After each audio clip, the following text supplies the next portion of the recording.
everybody, it's Brooke with The Buttered Home and welcome to my messy kitchen. Today we have one of our most beloved and favorite casseroles that I've been making probably for 20 years. Now, I share a lot of my personal recipes and I don't know why really I haven't shared this one before now, because this is one of the easiest things that I have. I like to affectionately refer to it as poor man's lasagna. So if you didn't want to fool with lasagna noodles, if you didn't want to fool with all of the going to buy all the specific things that you need for lasagna, and you have pasta and you have ground beef and you have the basic components of what we're going to do today for this beef pasta bake, then you are in business and it is just as good. Like I said, this is an old buttered home favorite, and we like to give just a basic recipe. Now, I've done a couple of things ahead of time. I have taken about a pound of ground beef and I have cooked it with a half a cup of chopped onion and a little salt and pepper, and then I've drained it. And then I have also taken a cup and a half dry measure of rotini pasta, and you can use whatever pasta you have in your cabinet or your pantry. There's no requirement. I do like the rotini pasta because it tends to grab onto the sauce a little bit better and ensures that you have a good even layer of sauce in every bite. However, don't run out and buy this. Use what you have, even if that is angel hair pasta or linguine or whatever you have. It works just fine in this recipe. Also, we have 8 ounces of cream cheese that I have cubed up and let sit at room temperature and soften. I have a cup and a half of cottage cheese, and yes, you can use ricotta if you have ricotta, but if you don't, cottage cheese is a little cheaper. And I know here at the Buttered Home we have cottage cheese. Big D is sitting over there eating some right now. He loves it. And then we have about a half a cup of sour cream. You can add an egg to this, however, this recipe does not have one. So this is just kind of all thrown together. And then we have just a combination of 2 cheeses. We have just jarred Parmesan, grated Parmesan, and then we have about 2 cups of shredded mozzarella. Now, the only other special things that you need for this is anywhere from a 14 to a 24 ounce can of basic tomato sauce. Now, if you want to make your own tomato sauce, you can do that. You can buy the 88-cent can and it worked just fine, and that's what we're doing today. A good, easy, low cost, inexpensive, basic recipe. And then I like to buy this Italian seasoning at the store. It is a combination of oregano, basil, and rosemary. So you have like the trifecta of Italian seasonings in this, and this costs less than $1 too, and I use it on a lot of different things. So this is a beginner's cook, poor man's lasagna, if you will. This is our beef pasta bake. Now, this is going to make a lot. So this is also a great dish to have to make as a food gift. And if you'll see, I'm using a throwaway pan and we are ready to assemble. So I'm going to show you how to do that. Now, you can do this ahead of time like we've done, and then simply put the pasta and the meat mixture in the refrigerator overnight if you want, and then totally set your cheeses out to come to room temperature whenever you're ready to assemble. So the first thing we're going to do is I'm going to take a little bit of this canned sauce and just pour it in the bottom of the pan. Now, what I've also done is I've got the oven preheated to 350 degrees, and I'm just going to kind of spread that out and make sure that it's covering the bottom, and we may need just a tad bit more. And I love this recipe because it's kind of like a dump and cook recipe. Now, and it's great, like I have a really good homemade turkey lasagna on the website, and there are things out there that can make your lasagna making life easier. At the grocery store, there are some really good no boil noodles, and those work really great. I like using those. They have a better texture and flavor. So now we're going to take the remainder of this sauce And I like a lot of sauce, so I like to use a 24-ounce can, but a 14-ounce can is plenty too.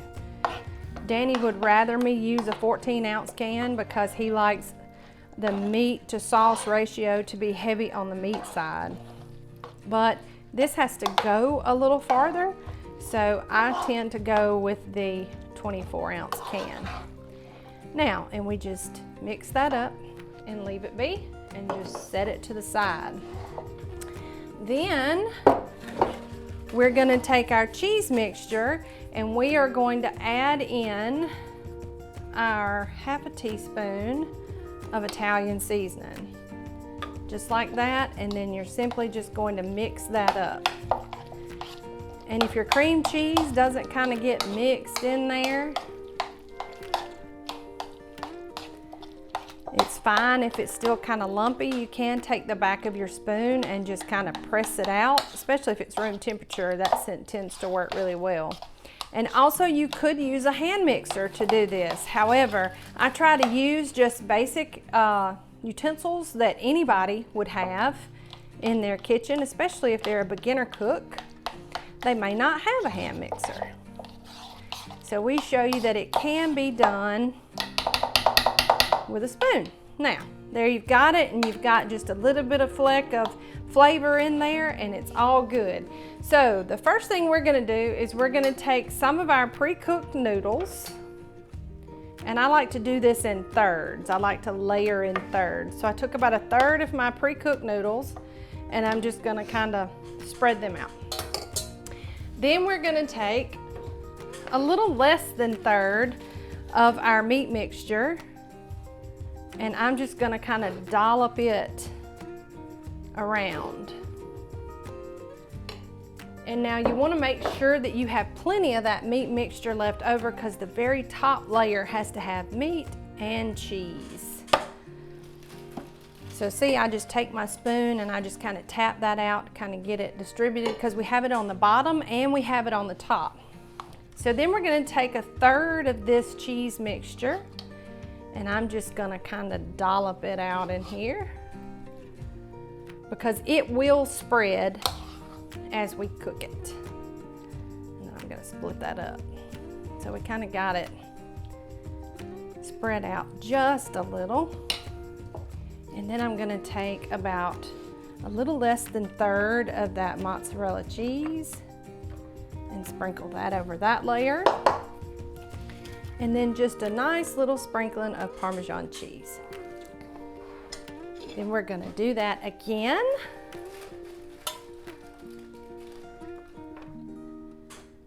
And you can cook this in a 9x13 pan, and it is plenty, plenty, plenty, plenty. All right, take our meat mixture and just kind of dollop it out or sprinkle it and kind of spread it, just to make sure you've got it a little bit in every bite.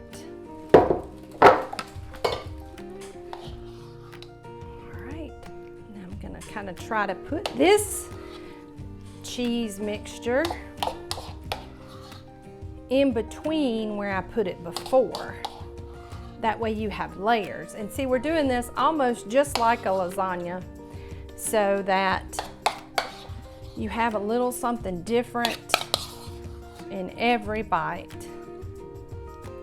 And it's okay if you have more or less on a layer, because it's all gonna cook for about an hour in that preheated 350-degree oven.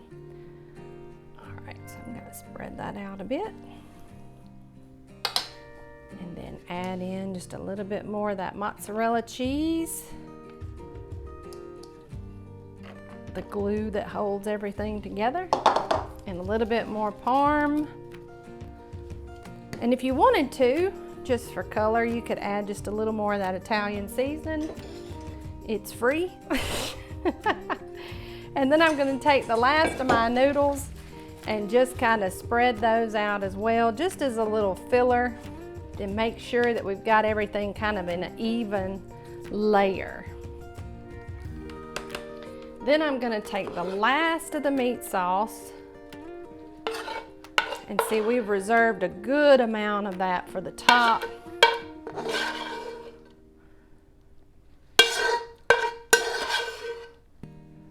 And then we're just gonna take the back of that spoon and spread it out pretty evenly. Make sure that our corners and our edges are covered. And I like using a wide spoon for this. That way I can make sure that pasta's not sticking up and won't get too done. So then we're gonna take the last of our mozzarella cheese and do the same thing. We're gonna make sure those edges are nice and covered so that cheese will protect our pasta and keep it from getting too done. Now you don't have to worry so much about this in the middle getting hard and getting too done. It's that around the edges that tends to kind of get tough. Now this is great right now to go in the refrigerator so that you can pop it in the oven tomorrow. However, we are going to take it and put it in a 350-degree oven and let it cook for about an hour. I check it anywhere from 20 to 30 minutes in and make sure that it's not getting too done on the top. And if it is, then I just cover it loosely with some aluminum foil so that it can continue to cook. Everybody's ovens are different. I typically don't have a lot of trouble with this getting too done around the edges or on the top with that hour cook time at 350. But if you notice that it's getting a little browner than you want it to halfway through, then I would suggest just loosely covering it with some foil. But y'all, how easy was that? And a lot of this you can prep and do ahead of time. So we're gonna pop this in our 350-degree oven and let it cook for about an hour, and then we'll be back with you and show you how wonderful and perfect and simple this easy, delicious dish really is.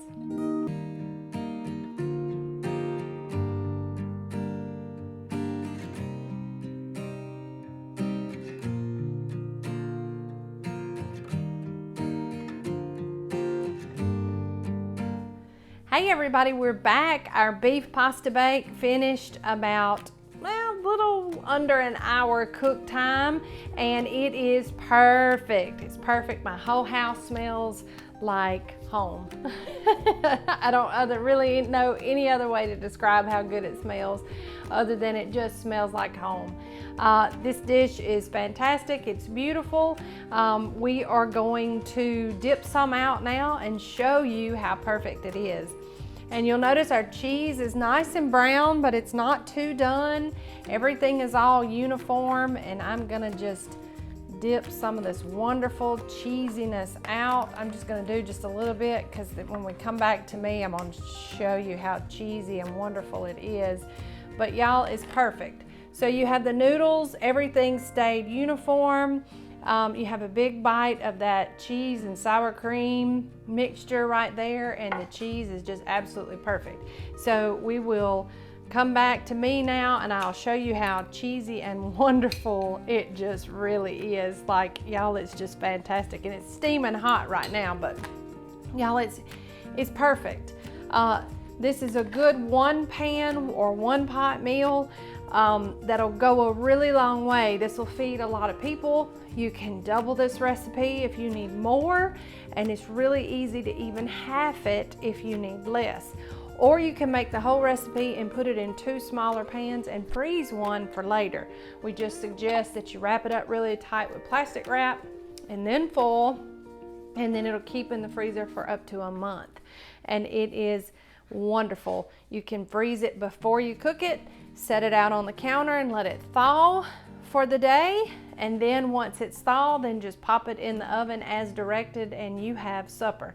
So if you're a meal prepper or a meal planner, this is a great option for you too. And you don't have to spend so much time like you do on lasagna, making sure that there's enough of everything in one bite. This is kind of just thrown together, and it comes together beautifully. So this is our beef pasta bake, and this is one of our favorite casseroles that I really can't believe we haven't shared before now. Just like all of our other recipes, it's a good basic recipe. You can take it and you can add to it, or you can take away from it and totally make it your own. That is what we here at the Buttered Home want you to do. We want to get you thinking about your food and get in the kitchen and cook with and for the people that you love. So, as usual, we would love to have you follow us at all of our social channels. We cook live a lot over at Facebook and Instagram, and you can find the links to those there. Also, if you haven't already, be sure that you have subscribed to our channel on YouTube, and be sure that you ding the bell, not ching the bell, ding the bell, so that you can be notified when we drop new videos like this one. And also, you can find this recipe later this week, as well as all of our other great Buttered Home recipes at thebutteredhome.com. We would love to have you visit over there. We think of that as our house, and we have lots of little nice rooms in it with any kind of recipe that you would want to find. So until next time, be sure and get notified on all of our social channels when we post new videos and recipes, and you can sign up for our free e-cookbook over at thebutteredhome.com by signing up for our VIP email list. So, as usual, we'll see you again soon from the Buttered Home to your home. We love y'all. Bye.